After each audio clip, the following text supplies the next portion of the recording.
हरे कृष्णा। ग्रंथराज श्रीमद् भागवत महापुराण की जय। ओम नमो भगवते वासुदेवाय। हमने पिछले 2 अध्याय में क्रमशः गजेंद्र की कथा के बारे में श्रवण किया। किस प्रकार से गजेंद्र पर संकट आता है और पूर्ण पुरुषोत्तम भगवान की शरणागति को स्वीकार करता है और गजेंद्र की प्रार्थनाओं को सुनकर किस प्रकार श्री हरि गजेंद्र के सम्मुख प्रकट होते हैं। और इस अध्याय में, जो कि अध्याय का शीर्षक गजेंद्र का वैकुंठ गमन है, इस अध्याय में हम श्रवण करेंगे किस प्रकार से परम भगवान श्री हरि की अहेतु की कृपा के कारण गजेंद्र का उद्धार होता है। न केवल भगवान गजेंद्र को उस घड़ियाल के चंगुल से छुड़ाते हैं, वरन उसे अपने धाम को भी भगवान लेके जाते हैं। तथा इस अध्याय में गजेंद्र एवं उस घड़ियाल मगरमच्छ के पूर्व जन्मों का भी वर्णन हुआ है। और इस अध्याय में यह भी बतलाया गया है किस प्रकार घड़ियाल गंधर्व और गजेंद्र भगवान का पार्षद बना। कृपया ध्यान से श्रवण करें। श्री सुखदेव गोस्वामी ने कहा, जब भगवान ने गजेंद्र का उद्धार कर दिया तो सारे ऋषियों, गंधर्वों तथा ब्रह्मा, शिव इत्यादि देवताओं ने श्री भगवान के इस कार्य की प्रशंसा की और भगवान तथा गजेंद्र दोनों के ऊपर पुष्प वृष्टि की। स्वर्गलोक में दुमदुमियां बजने लगी, गंधर्व लोक के वासी नाचने लगे, गाने लगे। महान ऋषियों एवं चारण लोक एवं सिद्ध लोक के निवासियों ने भगवान पूर्ण पुरुषोत्तम श्री हरि की स्तुतियां की। गंधर्वों में श्रेष्ठ राजा हुहु देवल मुनि द्वारा शापित होने के बाद घड़ियाल बन गया था। अब भगवान द्वारा उद्धार किए जाने पर उसने एक सुंदर गंधर्व का रूप धारण कर लिया, यह समझकर कि वह यह सब जिसकी कृपा से हो सका। उसने तुरंत उन श्री हरि के चरण कमलों में सर के बल दंडवत होकर के प्रणाम किया और श्रेष्ठ श्लोकों से पूजित होने वाले परम नित्य भगवान के लिए वह उपयुक्त स्तुतियां गायन करने लगा।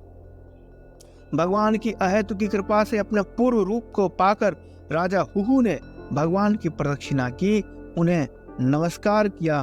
तब ब्रह्मा इत्यादि समस्त देवताओं की उपस्थिति में वह गंधर्व लोक लौट आया। वह सारे पाप फलों से मुक्त हो गया।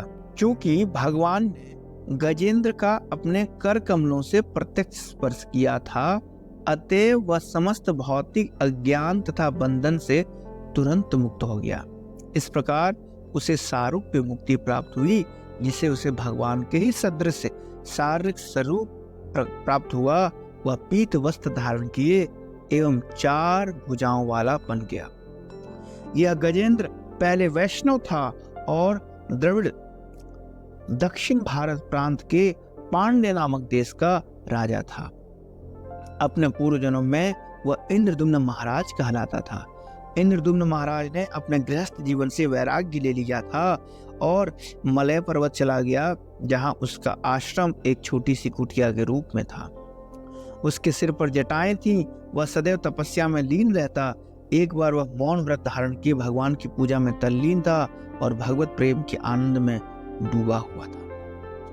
जब इंद्रदुम्न महाराज भगवान की पूजा करते हुए ध्यान में तल्लीन थे तो अगस्त मुनि अपने शिष्य मंडली समेत वहां पधारे।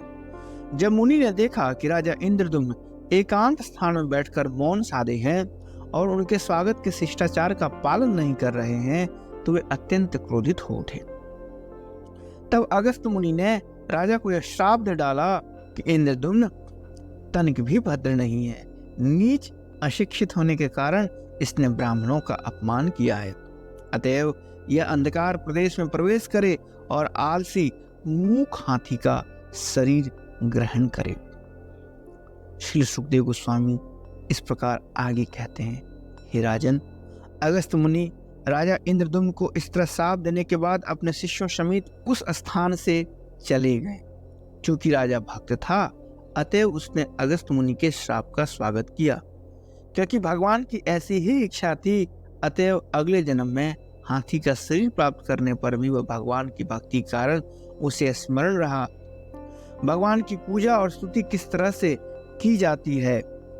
गजेंद्र को घड़ियाल के चंगुल से, अर्थात घड़ियाल जैसे ही इस भौतिक जगत छुड़ाकर भगवान ने उसे सारूप्य मुक्ति प्रदान की।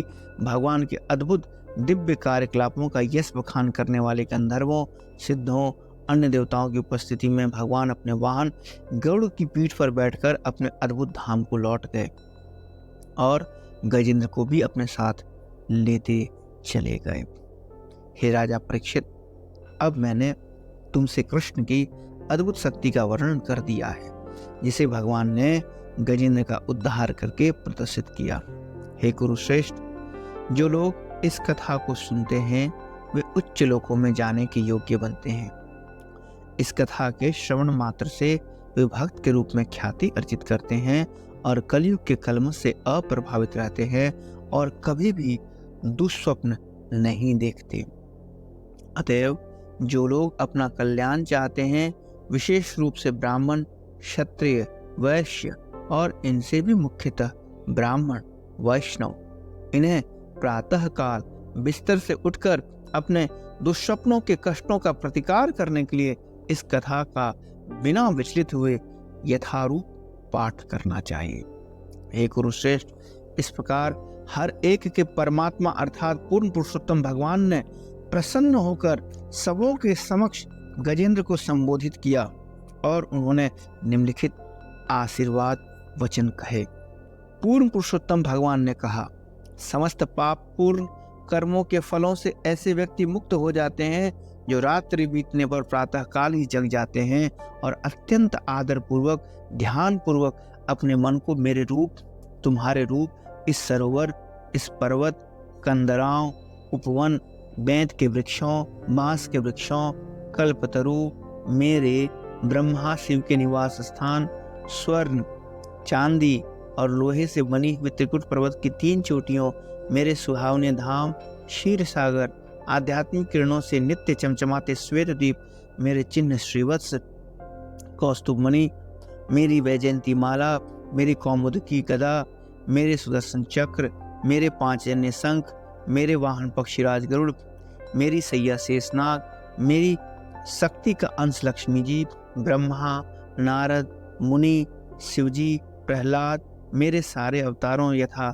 मत्स्य, कूर्म, वराह, मेरे अनंत शुभ कार्यकलापों में जो सुनने वालों को पवित्रता प्रदान करते हैं, सूर्य, चंद्रमा, अग्नि, ओमकार मंत्र, परम सत्य, समग्र भौतिक शक्तियों, गायों, ब्राह्मणों में भक्ति, सोम, कश्यप की पत्नियों में जो राजा दक्ष की पुत्रियां हैं, गंगा, सरस्वती, नंदा, यमुना, नदियां, ऐरावत हाथी, ध्रुव महाराज, सप्त ऋषि पवित्र मनुओं में एकाग्र करते हैं। हे प्रिय भक्त, जो लोग रात्रि बीतने पर बिस्तर से उठकर तुम्हारे द्वारा अर्पित इस स्तुति से मेरी प्रार्थना करते हैं, मैं उनके जीवन में अंत में उन्हें वैकुंठ लोक में नित्य आवास प्रदान करता हूँ। श्री सुखदेव गोस्वामी आगे कहते हैं, इस उद्देश्य को देकर ऋषिकेश कहलाने वाले भगवान ने अपना 5 जन्य शंख बजाया और इस प्रकार ब्रह्मा इत्यादि सारे देवताओं को हर्षित किया। तब वे अपने वाहन गरुड़ की पीठ पर चढ़कर बैठ गए। इस प्रकार वो अपने परम धाम वैकुंठ को अपने साथ में गजेंद्र को लिए हुए प्रस्थान किए। इस तरह से श्रीमद् भागवतम के 8वें स्कंद के अंतर्गत गजेंद्र का वैकुंठ गमन नामक 4थे अध्याय के भक्ति वेदांत तात्पर्य श्रील एसी भक्ति वेदांत स्वामी श्रील प्रभुपाद जी के द्वारा संपन्न हुए। ग्रंथराज श्रीमद् भागवत महापुराण की जय। गजेंद्र मोक्ष की जय। हरे कृष्णा कृष्ण कृष्णा हरे हरे, हरे राम राम राम हरे हरे।